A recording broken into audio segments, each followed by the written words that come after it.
Film की शुरुआत तितली यानी हीरोइन वामिका, गब्बी और रंजन यानी हीरो राजकुमार राव से होती है, जो एक दूसरे से बेपनाह मोहब्बत करते हैं। कई सालों से प्यार में होने के बावजूद उनके परिवार उनकी शादी के लिए तैयार नहीं है। तितली के पिता चाहते हैं कि उनकी बेटी की शादी किसी सरकारी नौकरी वाले लड़के से हो, जबकि रंजन की नौकरी अभी तक पक्की नहीं हुई है।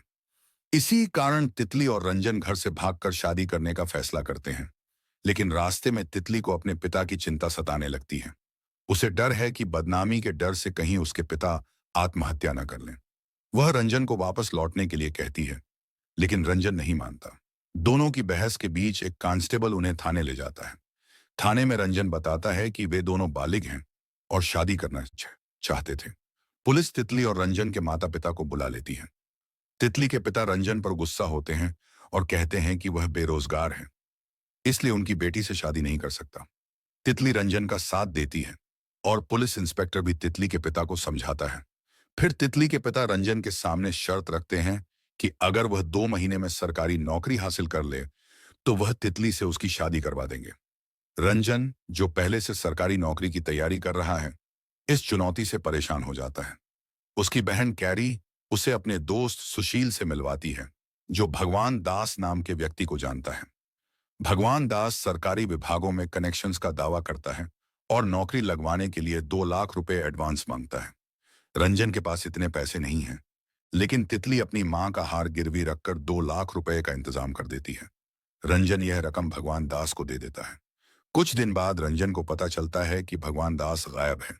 उसे लगता है कि उसका पैसा डूब गया और तितली से शादी का सपना टूट जाएगा। तितली भी रंजन को खूब सुनाती है। निराश रंजन एक हलवाई की बात सुनता है, जो भोलेनाथ से मन्नत मांगकर अपनी इच्छा पूरी होने पर खुश है। इससे प्रेरित होकर रंजन भोलेनाथ के मंदिर जाता है और नौकरी के लिए मन्नत मांगता है। वादा करता है कि वह कोई नेक काम करेगा। अचानक भगवान दास का फोन आता है, जो बताता है कि रंजन की नौकरी सिंचाई विभाग में पक्की हो गई है। रंजन खुश हो जाता है और तितली को यह खबर देता है। तितली के घर पर उसी दिन एक सरकारी नौकरी वाले लड़के का रिश्ता आता है, लेकिन तितली उसे ठुकरा देती है।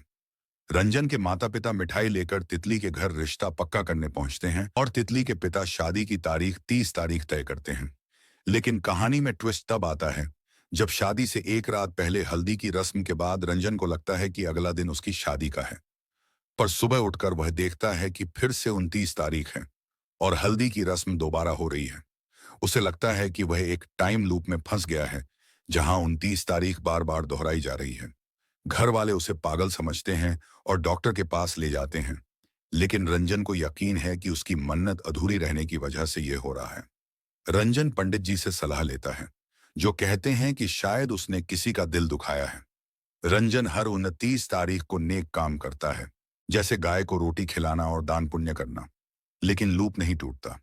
एक दिन वह हामिद नाम के लड़के से मिलता है, जो सरकारी नौकरी न मिलने की वजह से आत्महत्या करने जा रहा है। रंजन उसे बचाता है और पता चलता है कि हामिद का सपना सिंचाई विभाग में नौकरी पाकर अपने गांव की पानी की समस्या हल करना था। रंजन को भगवान दास से पता चलता है कि उसकी नौकरी हामिद की जगह पैसे देकर लगवाई गई थी। रंजन को ग्लानि होती है और वह तितली को यह बात बताता है। तितली कहती है कि अगर वह नौकरी छोड़ देगा तो उनकी शादी नहीं हो पाएगी। लेकिन रंजन हर 29 तारीख को हामिद को बचाने की कोशिश करता है। एक दिन वह हामिद को नहीं बचा पाता और हामिद की मौत हो जाती है। रोते हुए रंजन भोलेनाथ के मंदिर जाता है और दिल से प्रार्थना करता है। अगली 29 तारीख को वह अपनी नौकरी छोड़ देता है ताकि हामिद को उसकी हक की नौकरी मिल जाए। इसके बाद अगला दिन 30 तारीख होता है और लूप टूट जाता है। शादी के दिन रंजन सच बता देता है कि उसने नौकरी छोड़ दी। सभी उसकी बुराई करते हैं, लेकिन भगवान दास वहां आकर रंजन की सच्चाई की तारीफ करता है और तितली के माता पिता को समझाता है कि सरकारी नौकरी ही सब कुछ नहीं होती। अंत में तितली के पिता रंजन को स्वीकार करते हैं और कहते हैं कि वह उनकी बेटी को खुश रखें। रंजन और तितली की शादी हो जाती है और फिल्म यही खत्म होती है।